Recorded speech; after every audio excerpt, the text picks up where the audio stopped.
Okay, let's talk Planning for Peace. So you might have a digital version of our Planning for Peace journal, or you might have a hard copy version of our Planning for Peace journal, which is this one here, or you might be doing it in a notebook. So I wanted to talk to you about what we did in our very first call for Planning for Peace, so that you have an idea of like what homework you'll want to make sure you get done. And then also if you are not a member of Planning for Peace but want to go ahead and get started on your planning, because it's really the best gift you can give with regards to your homeschool journey to really have a good plan, then hopefully this video will help you. So this is the one I used last year. I think it's a B6. This is this year's, which is an A5. I like Archer and Olive. They are a luxury brand, so they cost a little bit more, but I like them because their page quality, their paper quality is really good, and I like to paint in my journals, so it is helpful. So this is the one I did last year. You can see it's full of all the things that we did, and I've got all of the pieces. Now this is, again, all the same pieces that are in the Planning for Peace printed or digital version. So I went ahead and just transferred those things into a notebook. And really, that's really just because I'm a bullet journaler and I really like to do it that way. But you don't have to. So you can, of course, use any notebook that you find. You can also, of course, use our printed version as well. So this is the one that I have for this year. This was part of the Archer and Olive Halloween line, I think. I like that it has these gilded pages, but that's just more aesthetic. So when I set up the Planning for Peace journal, get my camera situated here. When I set it up, I set it up based on, you know, these pages that we have in the other journal. Now, this was my second year doing it.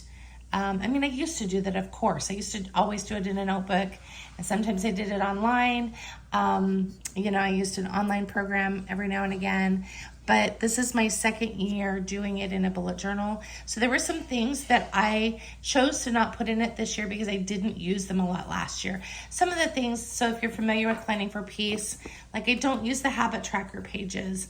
I track my meals in other places, so I don't use the meal tracker pages in there as much. So I didn't actually include them here in this one. And okay, so this is just, this year will be class 7 for Soraya, and even though Sam is over at our virtual school, there will be some pieces in here for him.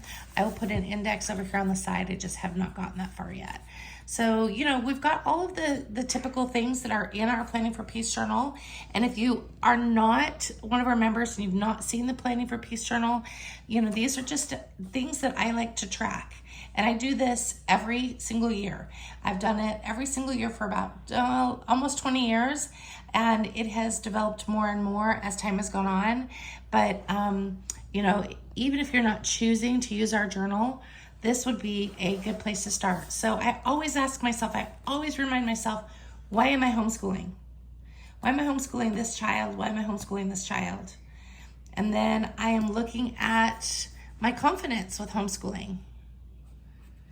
And then I always evaluate my connection to my husband, my connection to each of my children that I'm homeschooling.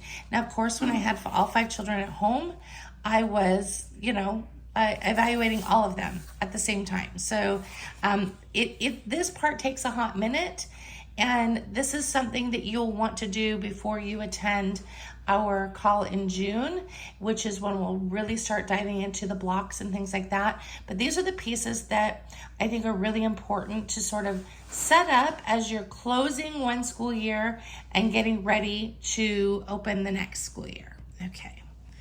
My camera and I are fighting with staying where I want it to stay. Okay, hopefully I can get it to obey. And it's moving. Okay, so this will be a page that will have our rhythm on it. But our rhythm will be changing a bit between now and the fall. And so it's kind of a placeholder for right now. If we're using our journal, our printed journal, there's a rhythm page there as well. So then we go through and we do the self-evaluation. So again, this is something I do every single year and it changes. So I'm gonna look at last year's self-evaluation. And the thing that's so beautiful about keeping a journal is that when you do, you can reference it every year. So you can look at how you've changed, how you've grown, things that, maybe you were doing good on, things that maybe you feel like you need to improve upon. All of those things are super important to put together. Okay, so when you're evaluating, you're evaluating several different markers. And again, they change over the years. So these are the ones that I've kind of stuck with for the last 10 plus years because they mean something to me. You might want to add some so that you also, know how your progress is going with regards to these. So personal rhythm, family rhythm. So personal rhythm is just like, it's for yourself. How are you getting up every day? How are you getting those tasks done that you do as mom?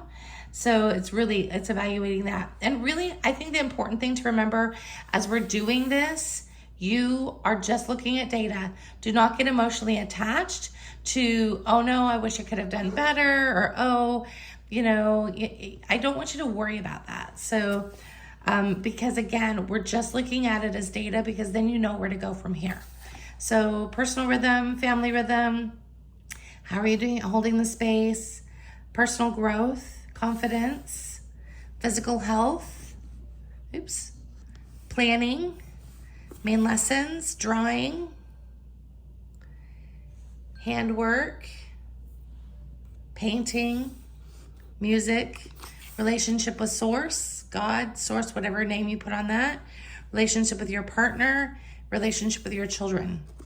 So that's just a good, I rank it 1 to 10, 1 being crap and 10 being great. And just so you know, there are very few things that I am always feeling like I'm a 10 at. And that's just because I feel like I'm always striving.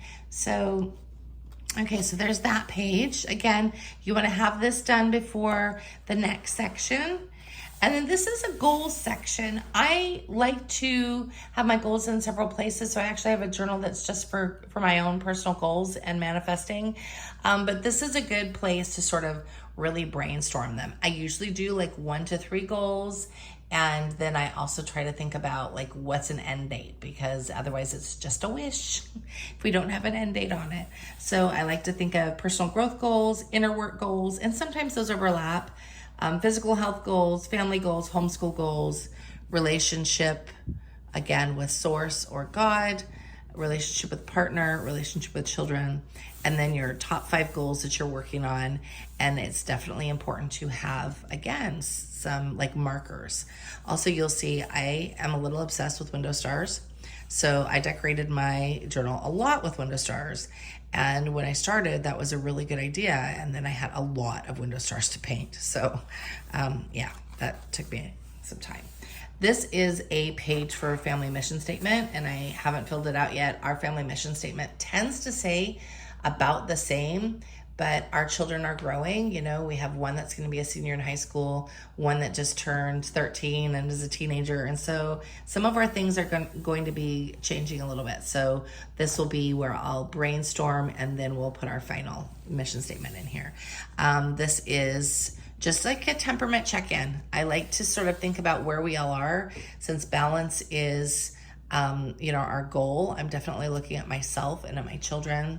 And I'm looking at my husband too, but not from a judgmental space, more of a how's he showing up right now? How am I showing up right now? Are there places that we can work together to change?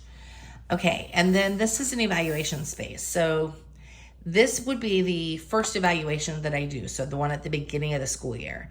And I would not start this evaluation until probably June, July, as you're sort of working on the block pieces. And I know I've said different things in the past, but I really like to do an end of the year evaluation, which is the one you should probably be focusing on now. So hopefully you did a mid-year evaluation, and then as you're wrapping up lessons, think about doing an end of the year evaluation. What things did you get to? How are behaviors right now? How's your child showing up? How is your relationship with your child? What main lessons do you need to move to next year? Are there things you're going to be doing over the summer? That sort of thing.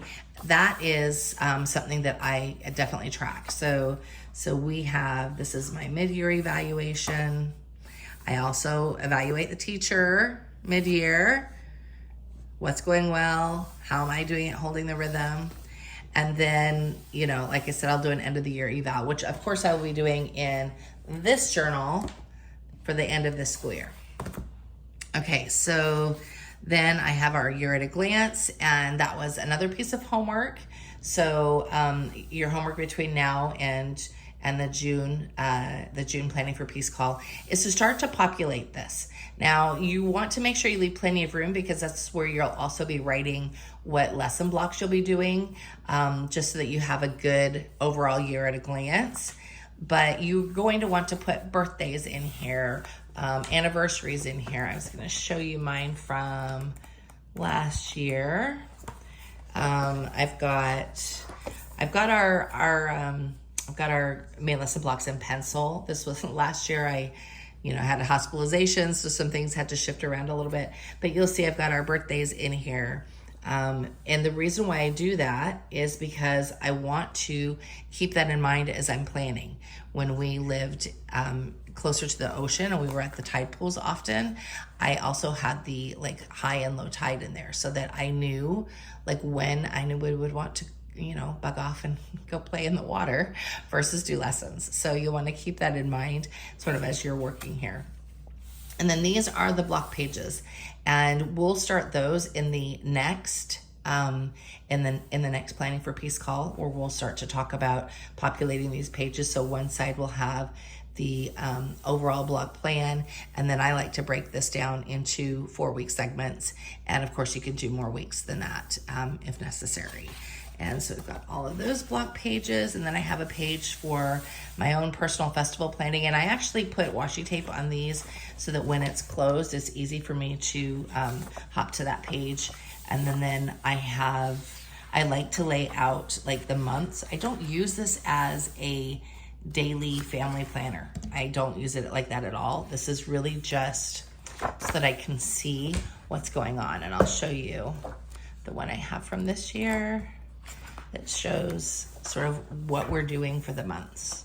So this was May. Let me look at another month. So here you can see I always have meetings on Mondays, so I always block that out. And then I'm in Orlando for treatment every week. So these are our main 3 school days. And so I've just got the main lesson and the block that we're doing, so you can kind of see. It gives me a good overview as I'm going through things to make sure that I'm not missing anything.